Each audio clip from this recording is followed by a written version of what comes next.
17 years married, 3 kids, perfect life. Then I found the messages, 6 months of lies. She planned Friday dinner with her boyfriend. I reserved the next table and brought his wife as my date. What happened next went viral. My name is Owen Bradshaw. I'm 44 years old, and until 3 weeks ago, I thought I had a solid marriage. I'm a managing partner at Hendrick & Associates, a mid-sized law firm in downtown Seattle. The hours are brutal, the case is demanding, but the work pays well enough to afford our 4-bedroom house in Maple Valley and private school tuition for our 3 kids. My wife, Lauren, is the HR director at Cascade Medical Systems. Smart woman, organized, always knew how to handle people. Or so I thought. We met in college, University of Washington, both of us ambitious and hungry for success. She was studying human resources management while I was grinding through pre-law. We married young, maybe too young, but it worked. Or at least I believed it did. Harper came along when Lauren was 23, then Dylan 3 years later, and finally little Zoe. 3 kids, 3 different personalities, all needing attention. Neither Lauren nor I had enough time to give. That's where the cracks started forming, I suppose. Not that I saw them. I was too busy reviewing contracts and depositions, building my reputation as the guy who never lost a corporate litigation case. Lauren threw herself into her career too, climbing from HR coordinator to director in less than a decade. We were a power couple, people said. The kind of partnership that looked perfect from the outside. The trouble with looking perfect is that you stop checking to see if anything's rotting underneath. It was a Thursday night when everything changed. I just closed a massive case. 3 months of 18-hour days that finally paid off when the jury came back in our favor. My client walked away with a 7-figure settlement, and I walked away with a partnership bonus that would cover Harper's first year at whatever college she chose. I was exhausted but satisfied, ready to collapse in a bed and maybe take a long weekend to reconnect with my family. I got home around 11. The house was dark except for the kitchen light. Lauren's car sat in the driveway, which surprised me. She'd texted earlier saying she was meeting her friend Emma for drinks after work. I figured she'd taken an Uber home. Inside, I found a covered plate of pasta on the counter with a sticky note. Saved you dinner. Long day. In bed. L. I heated the food and sat at the counter, scrolling through emails on my phone while I ate. That's when I noticed Lauren's iPad sitting on the kitchen table. Screen still glowing. She must have been looking at something before heading upstairs. The screensaver hadn't kicked in yet. I wouldn't normally look. I'm not the jealous type. Never have been. Trust was something Lauren and I built our marriage on. Or so I kept telling myself. But something made me glance over. Maybe it was instinct. Maybe it was the universe finally forcing me to pay attention. The messaging app was open. Not regular texts, but one of those encrypted chat programs people use when they don't want things traced. The name at the top read C. Just a letter. Nothing suspicious about that, right? Except the last message made my blood run cold. Can't wait for Friday. Same place, 8 p.m. I've been thinking about you all day. Below that, Lauren's response, sent just 20 minutes ago. Me too. I'll tell Owen I have a late HR meeting. He never questions those anymore. I stared at that iPad screen for what felt like an hour, but was probably only 2 minutes. My pasta sat forgotten, growing cold on the plate beside me. The messages kept scrolling. Weeks of conversations, maybe months. I didn't read them all. Didn't need to. The pattern was clear enough. See, it was Caleb. Had to be. Lauren had started going to some premium gym 6 months ago, coming home talking about her new trainer and how he was helping her feel strong again. Caleb Foster, owner of Apex Athletic Club downtown. She'd shown me his Instagram once. Some chiseled guy in his early 40s with a kind of smile that probably made women's knees weak. I'd encouraged it. Told her it was great she was taking time for herself. What an idiot I'd been. My first instinct was to storm upstairs, wake her up, and demand answers. Throw the iPad at her. Watch her scramble for explanations. But something stopped me. Maybe it was the lawyer in me. The part that knows you never confront someone until you have all the evidence lined up. Or maybe it was something deeper, a cold understanding that this required strategy, not emotion. I took photos of the screen, every message I could find. Then I carefully placed the iPad back exactly where it had been, screen still glowing, and finished my pasta like nothing had happened. Each bite tasted like cardboard, but I chewed methodically, forcing myself to maintain the routine. When I went upstairs, Lauren was asleep, or pretending to be. The bedside lamp cast soft light across her face. 17 years I'd looked at that face. 17 years of believing I knew the person behind it. I changed into my pajamas in the dark, slipped under the covers, and lay there staring at the ceiling. My mind raced through possibilities, scenarios, legal implications, community property state, 3 minor children, her income versus mine, assets to divide, custody arrangements. I was already building the case, even though part of me hoped I was wrong. Friday was 1 day away. Same place, 8 p.m. I needed to know where same place was. The next morning, I woke before my alarm. Lauren was already in the shower, her phone charging on the nightstand. I picked it up. Her passcode was Harper's birthday, hadn't changed in years, and opened the encrypted chat app. More messages from overnight. Caleb telling her he couldn't sleep thinking about her. Lauren responding that she'd dreamed about him. The kind of intimate conversation that should have been happening between us, but hadn't in years. I scrolled further back. Found the restaurant name, Altitude, a high-end steakhouse on the 23rd floor of the Columbia Tower. Window seats with a view of Elliott Bay. Reservation under Foster, 8 p.m. I memorized everything, then placed her phone back exactly where it had been. Lauren emerged from the bathroom wrapped in a towel, hair dripping. She smiled when she saw me awake. Morning. Didn't hear you come in last night. How'd the case go? Her voice was warm, casual, like nothing in the world was wrong. Like she hadn't been texting another man about their secret Friday date while I slept beside her. 1, I said, matching her tone. Jury came back in 2 hours. That's amazing. She crossed the bed, kissed my forehead. I smelled her shampoo, the same brand she'd used for years. I'm so proud of you. We should celebrate. Maybe this weekend, I replied. I've got a lot of follow-up work to handle first. She nodded, already moving toward the closet to pick out her outfit for the day. I have that late HR meeting Friday night. Won't be home until after 9, probably. There it was. The lie, delivered smoothly, practiced. How many times had she done this? No problem, I said, my voice steady. I'll order pizza for the kids. Lauren smiled at me through the mirror as she held up 2 blouses, deciding between them. You're the best, you know that. I smiled back, just trying to be a good husband. If she caught the edge in my tone, she didn't show it. She chose the blue blouse, the one that brought out her eyes, and continued getting ready for another day of pretending our marriage was fine. I watched her go through a routine, this woman I'd shared my life with, and felt absolutely nothing except cold determination. Friday morning started like any other.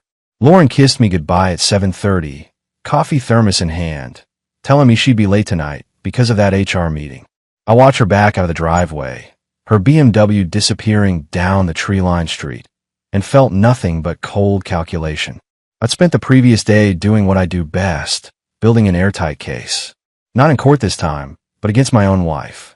First, I call my brother, not for emotional support, but because Jake worked in digital forensics for a cybersecurity firm. If anyone could help me document everything without tipping my hand, it was him. Need a favor, I told him over lunch at a quiet diner across town.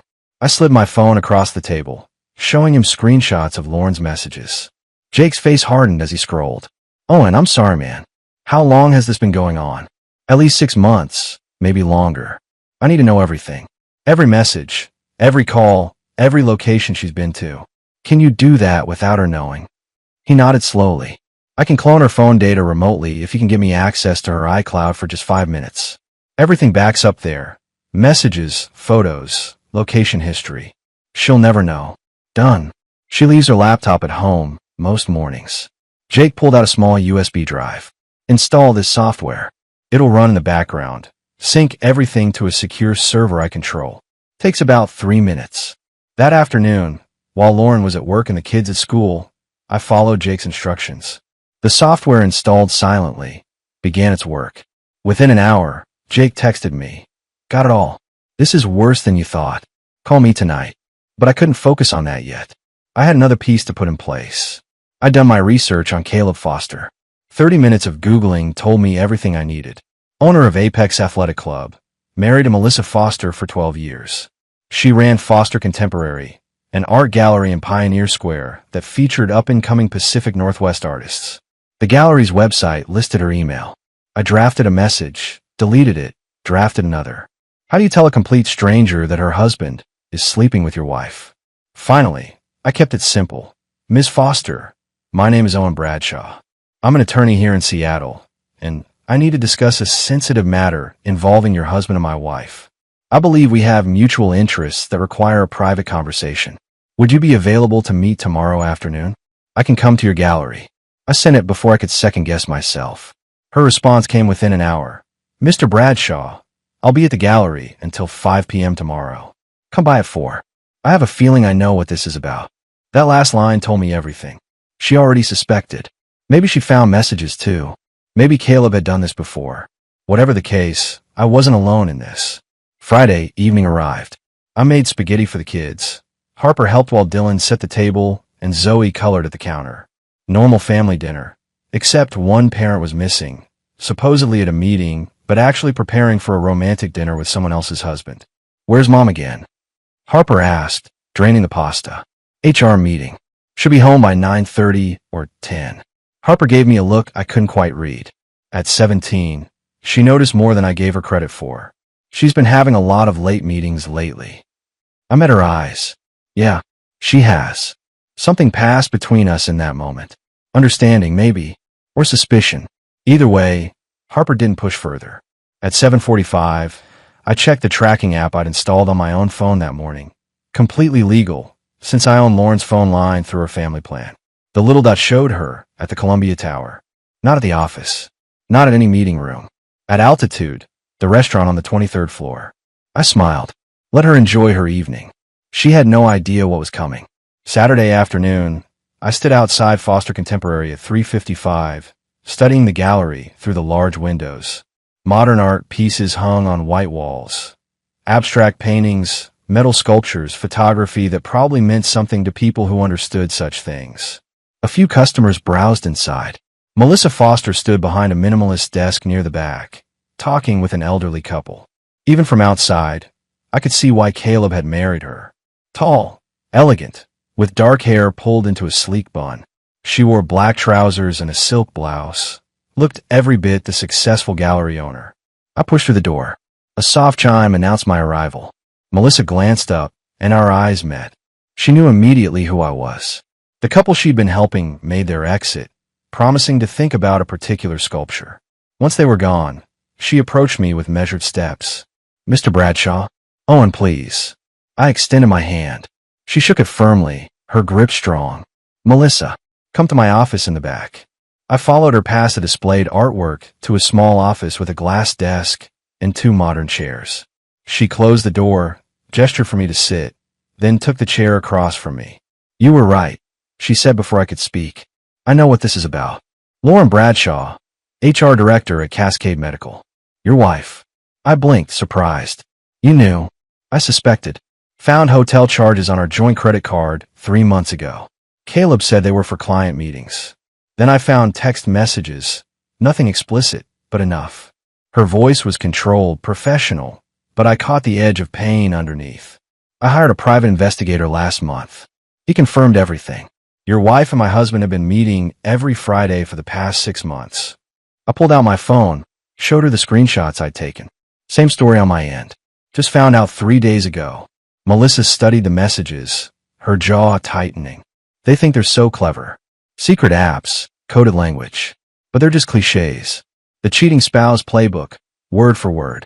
Last night was supposed to be their dinner at Altitude. I said, I know. My investigator photographed them there. Window table, champagne, the works. She pulled out her own phone, swiped through photos. There they were. Lauren in a red dress I'd never seen before, Caleb in an expensive suit, both laughing like teenagers in love. My stomach turned, but I kept my voice steady. I want to propose something. Not revenge, exactly, but justice. Melissa leaned back, studying me with sharp eyes. I'm listening. They have another dinner planned. Next Friday, same restaurant. I want to be at the table next to theirs. And I want you there with me. A slow smile spread across her face. You want to confront them publicly. Not immediately. First, I want them to see us together. Let them wonder, panic, scramble. Then, when the moment's right, we present everything. Messages, photos, timeline. All of it. in front of witnesses. You're a lawyer, she observed. This is strategic. It's necessary. They've made fools of us in private for months. Turnabout feels appropriate. Melissa was quiet for a moment, then nodded. I'm in. But I want something in return. Name it. Caleb's been hiding money. The gym makes good profit, but I've seen discrepancies in our accounts. I think he's been skimming, preparing to leave me. I want to help documenting that. Legal help. Consider it done. I'll have my firm's financial investigator look into it. Discreetly, she extended her hand again. Then we have a deal. Owen, let's give them a Friday night they'll never forget. I shook her hand, feeling the first real sense of purpose I'd had since discovering the affair. This wasn't about anger or hurt feelings. This was about control, about taking back the narrative of my own life. One week, I said, let's make it count. The week crawled by like a prison sentence. Every morning, Lauren kissed me goodbye with that same practice smile. Every evening, she came home and played the devoted wife and mother. We made dinner together, helped the kids with homework, watched TV side by side on the couch. The perfect suburban family. Except I knew the truth now, and I was counting down the hours until Friday. Wednesday afternoon, I met with Jake at his office downtown. He'd compiled everything from Lauren's phone, a digital record of her betrayal, organized and time-stamped like evidence for a trial. 6 months of messages, Jake said, sliding a USB drive across his desk. 247 exchanges with Caleb Foster. Hotel reservations at the Fairmont, the Edgewater, and that boutique place in Bellingham. Charges on her personal credit card for lingerie, perfume, even a weekend trip to Victoria, she told you was a work conference. I felt my jaw tighten. Victoria. Last month. 3 days. She told you it was an HR conference, right? Yeah. I even watched the kids solo that weekend. I remembered Harper asking why Mom couldn't video chat if she was just at a conference. I made excuses for Lauren, told our daughter she was probably busy with evening sessions. There was no conference, Jake said quietly. Hotel records show Caleb Foster checked into the same hotel, same dates. Adjoining rooms that probably went unused. I stare at the USB drive. This is enough for a divorce attorney to have a field day. Owen, this is enough for 10 divorce attorneys. Jake leaned back in his chair. What are you going to do? Friday night, Lauren and Caleb have another dinner date at Altitude. I'm going to be at the table next to theirs with Melissa Foster. Jake's eyebrows shot up. You're serious? Completely. Lauren thinks she's having a romantic dinner with her boyfriend. Instead, she's going to discover that her boyfriend's wife and her own husband have been comparing notes. That's bold. But what about the kids? Harper's 17. She's going to hear about this. I thought about that constantly. Harper was old enough to understand what was happening, old enough to be hurt by it. But she also deserved the truth. Harper already suspects something, I said. She made a comment last week about Lauren's late meetings. Kids aren't stupid. No, they're not. Jake studied me carefully. You doing okay? Really? I'm functioning. That's all I can manage right now. Thursday night, I called the restaurant. I need to make a reservation for Friday at 8 o'clock. Table for 2. And I need to be seated next to a specific existing reservation. The hostess sounded confused. Sir, we don't typically arrange seating based on other parties. I'm aware, but this is a special circumstance. The reservation is under Foster. 8 o'clock, window table. I'm willing to pay extra to ensure my table is positioned adjacent to theirs.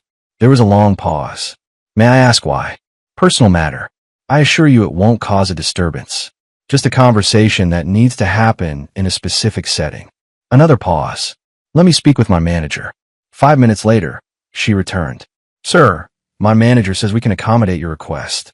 $200 seating fee, in addition to your dinner bill. Done. The reservation is under Bradshaw. Owen Bradshaw. Confirmed for Friday at 8. We'll have you at table 17, adjacent to the Foster party at table 16. I hung up and texted Melissa. Everything's set. Friday, 7:45 p.m. I'll pick you up. Her response came immediately. I'll be ready. Wearing my best armor. Friday morning arrived with unusual sunshine for Seattle. Lauren was practically glowing at breakfast, humming while she made coffee. She'd already laid out her outfit for tonight. That red dress, the one from the photographs Melissa's investigator had taken last week. Special day. I asked casually, pouring cereal for Zoe. Lauren glanced over, smiled. Just feeling good. Looking forward to the weekend. Me too, I replied, meeting her eyes. I think this weekend's going to change everything. If she caught the double meaning, she didn't show it. She kissed Zoe's head, grabbed her purse, and headed for the door. See you tonight late. Don't wait up. Oh, I'll wait up, I said to her, retreating back. I definitely will.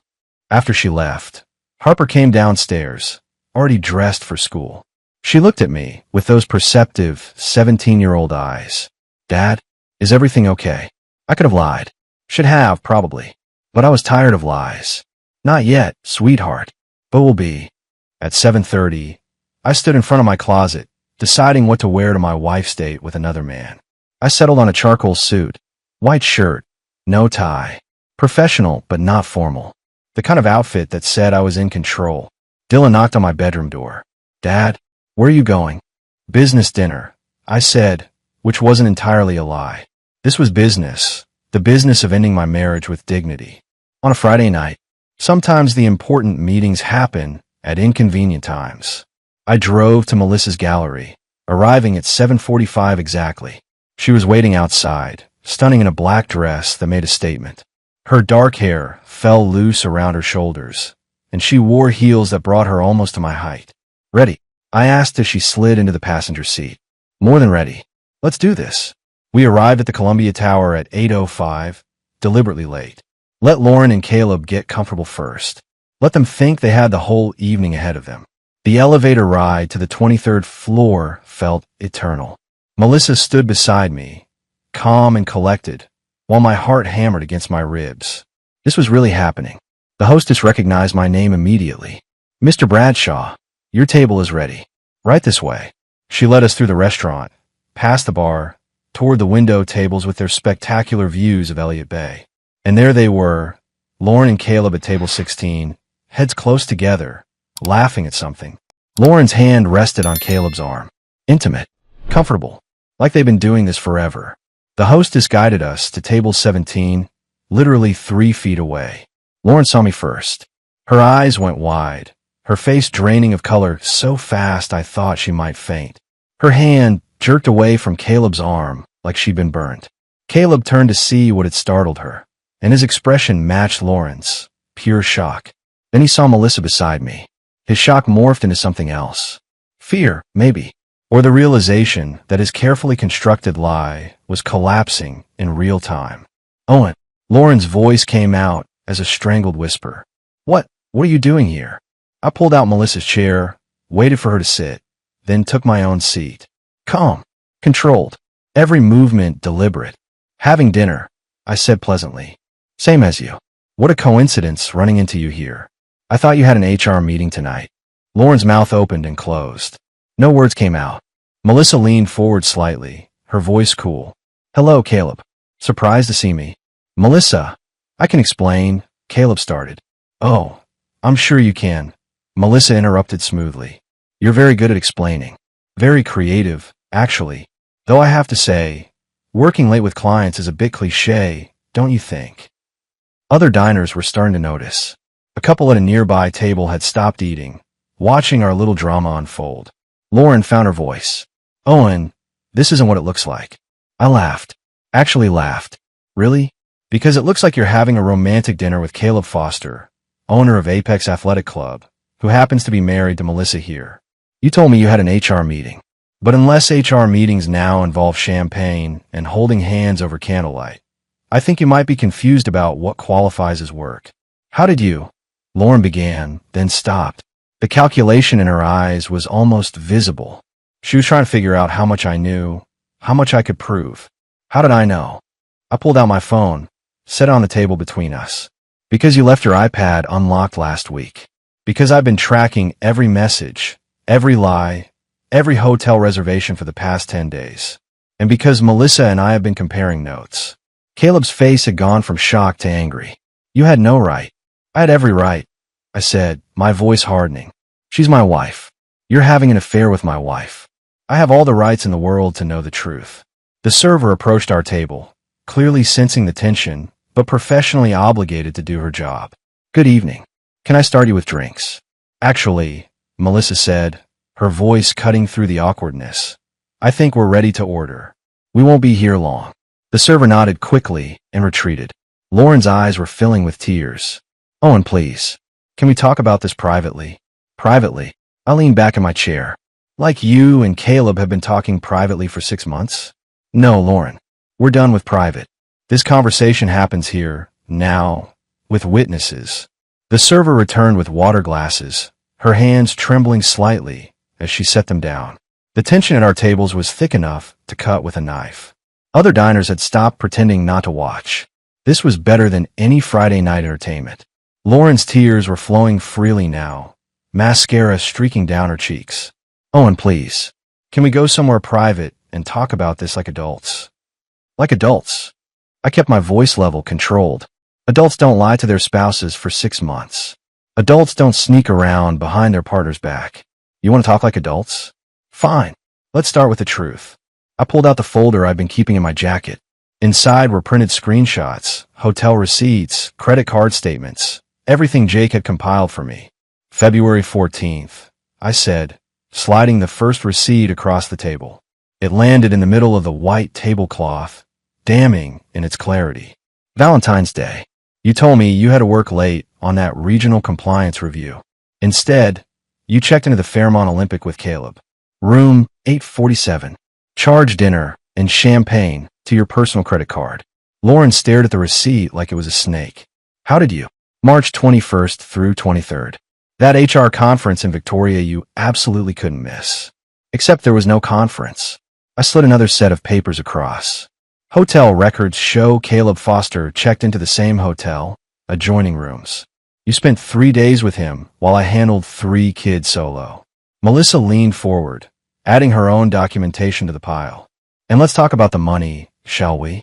$47,000 transferred from your gym's business account to a personal account in the Cayman Islands over the past 8 months. Were you planning to run away together, Caleb? Or were you just stealing from your business? Caleb's confident demeanor shattered. That's confidential financial information. You can't. I can when my forensic accountant finds evidence of fraud, Melissa said coldly. I've already forwarded everything to the IRS and the State Attorney General's office. They're very interested in your creative bookkeeping. Lauren turned to Caleb, her voice rising. You told me you were investing in expanding the gym. You said that money was for new equipment. So he lied to you too. I observed. How does that feel, Lauren? Being on the receiving end of deception. A man at the next table actually applauded. His wife shushed him, but she was smiling. Caleb stood abruptly, his chair scraping against the floor. I don't have to sit here and listen to this. Sit down, Melissa said, her voice cutting like a blade. Or I'll call security and have them escort you out. Your choice. Caleb sat. The fight had drained out of him completely. I turned back to Lauren, pulling out my phone.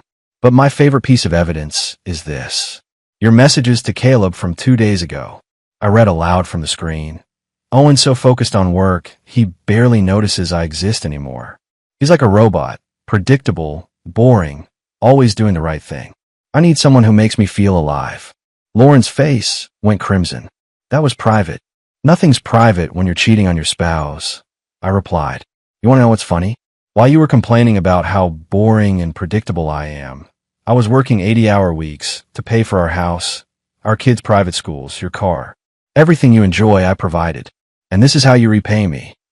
I never asked you to work that much, she said weakly. No, you just enjoyed spending the money I earned. I leaned back, feeling oddly calm. The anger had burned out, leaving only cold clarity.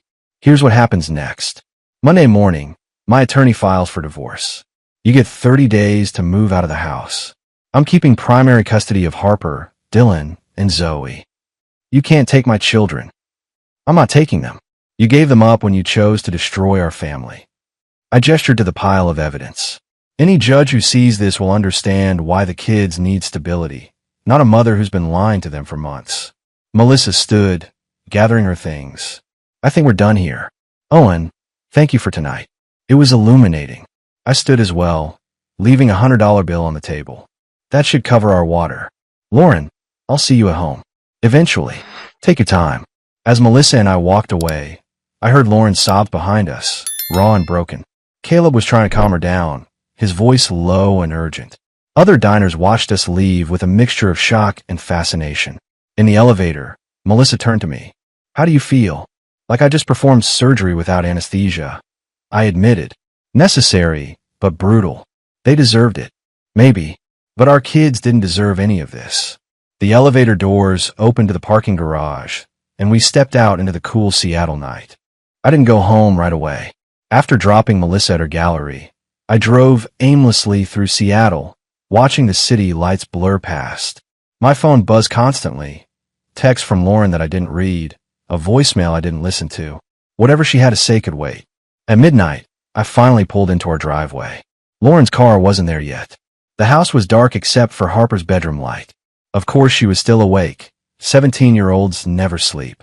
I went inside, found Harper sitting on the living room couch with her laptop, supposedly doing homework. But her eyes were red, and tissues littered the coffee table. She looked up when I entered. Someone posted a video from the restaurant online. It's everywhere. One of my friends texted me the link. I sat down beside her, suddenly exhausted. I'm sorry you found out this way. How long have you known about Mom and that guy? 2 weeks. Since I found messages on her iPad. Harper's voice broke. Why didn't you tell me? Because you're 17. You shouldn't have to deal with your parents' problems. I already knew something was wrong, she said quietly. Mom's been different for months. Always on her phone, always distracted. I thought maybe she was stressed at work. I didn't think. She couldn't finish the sentence. I put my arm around her shoulders. She leaned into me, and I felt her shaking with silent tears. Is it my fault? She whispered. Did I do something wrong? Harper, look at me. I waited until she met my eyes. None of this is your fault. Not yours, not Dylan's, not Zoe's. Adults make their own choices. Your mother made hers, and now we all have to deal with the consequences. Are you getting divorced? Yes. She nodded, wiping her eyes. Good. What she did was horrible. You deserve better. The front door opened. Lauren stood in the entryway, still in that red dress, her makeup completely destroyed by tears. She saw us on the couch and froze. Harper, sweetheart, she began. Don't, Harper said, standing up. Don't sweetheart me. You've been lying to all of us. It's complicated. It's not complicated. Harper's voice rose. You cheated on Dad. You lied about where you were going. You made him look stupid in front of the whole city. Harper, please. I don't want to hear it. Harper grabbed her laptop and headed for the stairs. I'm staying with Dad. Wherever he goes, I go. She disappeared upstairs, her bedroom door slamming behind her. Lauren turned to me, tears streaming again. Owen, we need to talk. Now you want to talk? Where was this desire for communication 6 months ago? I made a mistake. You made a choice. I corrected. Multiple choices. Hundreds of them, actually. Every text message, every hotel room, every lie. All choices. She sank into the chair across from me, looking smaller somehow. Defeated. I don't know what happened. Things between us got so distant. You were always working, I was always stressed. Kayla paid attention to me, made me feel seen. So this is my fault. Because I worked too much to support our family. No, that's not what I meant. I felt invisible. You weren't invisible, Lauren. I saw you every day. I came home to you every night. I was here. I stood up, suddenly too tired for this conversation. But apparently, that wasn't enough. I wasn't exciting enough, attentive enough, whatever enough. So you found someone who was. Where do we go from here? My attorney's office, Monday at 9. We're doing this the civilized way, with lawyers and mediators. You'll get what's fair financially. But I'm keeping primary custody. You can't take my children. I can, and I will. Any judge will side with a parent who didn't commit adultery and lie to their family for 6 months. I headed for the stairs. I'm sleeping in the guest room tonight. Tomorrow, you start looking for an apartment. You have 30 days. Owen, please. Good night, Lauren. I went upstairs, checked on Dylan and Zoe, both asleep, blissfully unaware that their world was about to change. Then I stopped at Harper's door, knocked gently. Come in. She was sitting on her bed, still dressed, staring at her phone. Everybody knows, Dad. It's all over social media. Someone recorded video at the restaurant. My heart sank. I'm sorry. Don't be. Mom deserves it. She set down her phone, looking older than 17. Are we going to be okay? Yes. It won't be easy, but we'll get through it. Together. Together. You, me, Dylan, and Zoe. We're a family, no matter what. She hugged me then, fierce and tight. I love you, Dad. I love you too, sweetheart. 3 months after that Friday night at Altitude, I sat in a conference room at my firm with my divorce attorney, Rebecca Schultz, reviewing the final settlement. Lauren sat across from us with her own lawyer, looking thinner and older than I remembered. The affair had taken its toll on both of us, but she'd gotten the worst of it. The video from the restaurant had gone viral.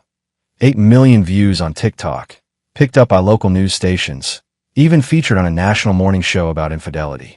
Lauren had become Seattle's most famous cheater. She'd lost her job at Cascade Medical 2 weeks after the confrontation, when HR decided her presence was detrimental to company morale. Caleb's situation was even worse. The IRS investigation had uncovered $73,000 in unreported income and tax evasion. He'd pleaded guilty to avoid prison time, but he'd lost Apex Athletic Club in the settlement. Melissa had taken everything: the gym, their house, his retirement accounts. Last I heard, he was working as a personal trainer at a chain gym in Tacoma, living in a studio apartment. Mr. Bradshaw, Rebecca said, pulling me back to the present. The terms are favorable. Lauren agrees to joint custody, with you having primary physical custody. She gets visitation every other weekend and Wednesday evenings. Lauren's voice was barely above a whisper. I want more time with my kids.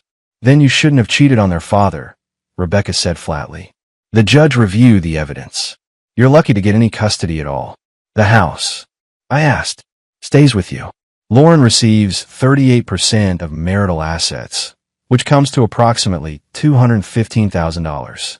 She waives any claim to your partnership shares in the firm. Lauren signed the papers with shaking hands. When it was done, her lawyer gathered the documents and left quickly.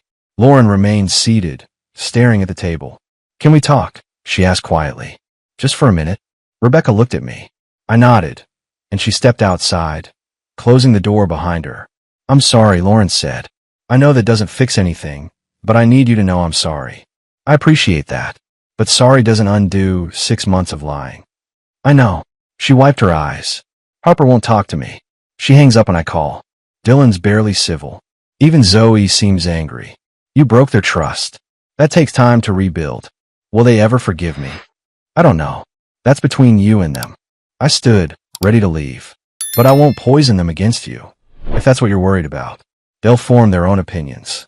Thank you for that, at least. At the door, I paused. Lauren, I hope you find what you were looking for. Whatever it was that made you blow up our family. I hope it was worth it. I left her sitting there alone. Outside, Harper waited in my car. She'd insisted on coming. Said she wanted to see it finalized. At 17, she was mature enough to understand what divorce meant. Is it done? She asked as I slid into the driver's seat. It's done. Good. She stared out the window. Mom texted me again, asking if we could have lunch this weekend. Do you want to? Not really, but maybe I should. She's still my mom, even if she's a terrible person. She's not terrible. She made terrible choices. There's a difference. Harper looked at me with those wise beyond her years eyes. You're too nice, Dad.